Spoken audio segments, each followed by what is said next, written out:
Hello there! Welcome to Wake Up to the Bible. I'm Daniel Kaplan. I'm here with my father, Dr. Mark Kaplan, and together we are going through the books of the law. We're doing it in a year cycle, similar to the traditional yearly cycle that's read, the Torah portions. And so every day we read a small amount. So if you follow along with us the whole year, well, you'll get through all of the Genesis through Deuteronomy section of the Bible. Today we're going to read Genesis 6, 9 through 22. Then we'll give some comments about what it is that we think when we read that. And I'm going to be reading from the. Wait, which translation am I using? The Robert Alter. Robert Alter. That's right. I don't know why I blanked out on that. I think about it all the time. But yes, the Robert Alter translation. Should All I right. make a comment? Yes, you can go ahead. If you were listening carefully to what Daniel was reading last time, then you know generally what time Adam was created, a little before Eve. Thank you. Thank you. He does give. My dad does do the dad jokes because he's my dad. All right. So we're going to start with 6 9. This is the lineage of Noah. Noah was a righteous man. He was blameless in his time. Noah walked with God. And Noah begot three sons, Shem, Ham, and Japheth. And the earth was corrupt before God, and the earth was filled with outrage. And God saw the earth, and look, it was corrupt, for all the flesh had corrupted its ways on the earth. And God said to Noah, the end of all flesh is come before me, for the earth is filled with outrage by them, and I am now about to destroy them with the earth. Make yourself an ark of cypress wood. With cells you shall make the ark, and caulk it inside and out with pitch. This is how you shall make it: 300 cubits, the ark's length; 50 cubits, its width; 30 cubits, its height. Make a skylight in the ark. Within a cubit of the top you shall finish it, and put an entrance in the ark on one side. With lower and middle and upper decks you shall make it. As for me, I am about to bring the flood water upon the earth to destroy all flesh that has within it the breath of life from under the heavens. Everything on the earth shall perish. And I will set up my covenant with you, and you shall enter the ark, you and your sons and your wife and the wives of your sons with you. And from all that lives, from all flesh, two of each thing you shall bring to the ark to keep alive with you. Male and female they shall be, from the fowl of each kind, and from the cattle of each kind, and from all that crawls on the earth of each kind. Two of each thing shall be come to you to be kept alive. As for you, take you from every food that is eaten and store it by you to serve for you and for them as food. And this Noah did, as all that God commanded him, so he did. So this is the beginning of the classic Noah's Ark story, which we all know.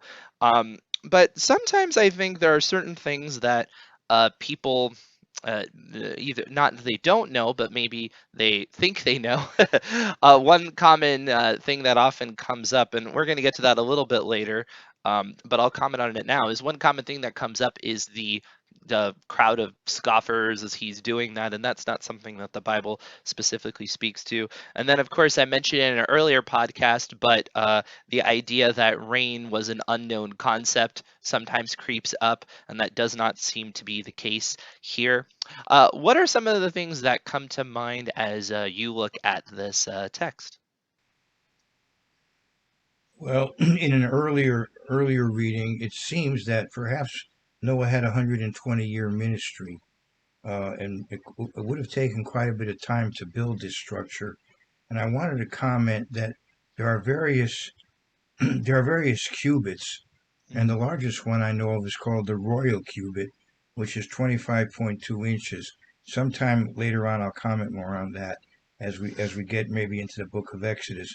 But for some reason, some people decided in Kentucky they would try to build a replica of the Ark, and they didn't choose the largest cubit. I don't know why not. So that's just Makes a, it cheaper. that's just that's just a side comment. I don't endorse, as far as I know, the approach that they're taking, where I think that they actually have dinosaurs existing in Noah's time and so forth. So I run from that. But otherwise, um, it's a fascinating thing that life had so deteriorated in 1656 years that God took this action. But you could, on the other hand, it did salvage the human race, and now we've gone on all these thousands of years since. So it was done to give humanity a chance. So God's plan could proceed.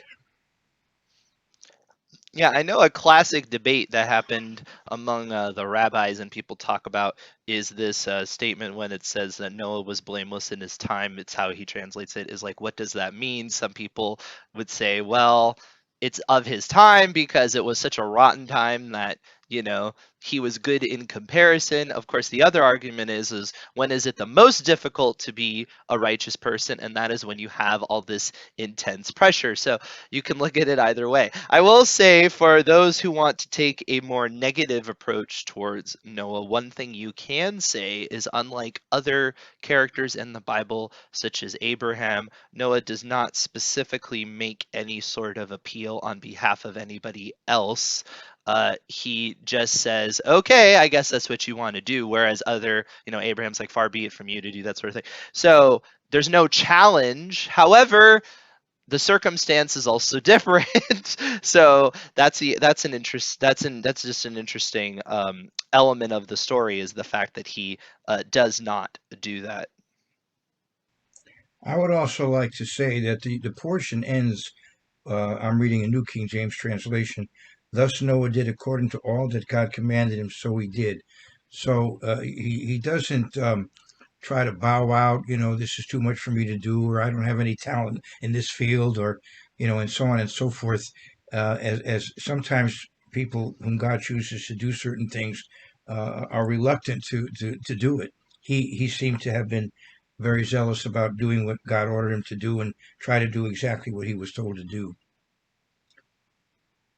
There's a couple of architectural details that I find interesting because obviously you have a lot of information here. It doesn't have to go into this. And that is that it talks about a skylight in the ark. And when I think of that concept, I kind of think of the traditional concept of a booth for the Festival of Tabernacles, where you need to be able to kind of see up into the sky a little bit, as a concept. And it gives you the sense that you need to have that sense of infinity or something, beyond maybe practical. And then also the one door, of course, that's a monotheistic idea, right? The idea that there is only one door, there's only one way. You could technically have multiple doors, but to have the one way out is kind of profound to me anyway. I don't know if you've ever thought of that. I This is a little more sensitive subject, but if you look at what the Bible says about John the Baptist, it talks about all of Judea coming to hear him. And when you're reading that, you wouldn't assume that it really means every last man, woman, and child in Judea. So when it talks about all the earth being flooded, I think you can make a case that where there weren't, the people might not have been everywhere yet. So where there was no sin, there might not have been the flood. It might have been, of course, it's a miracle, and the miracle was that it flooded where there were people sinning, and so there may be, that may explain why, for example, you have a continent like Australia with all these unusual life forms. That's just a comment. Uh, and I realize that it's a controversial comment, but I do believe you don't necessarily have to think that every inch of the earth was involved.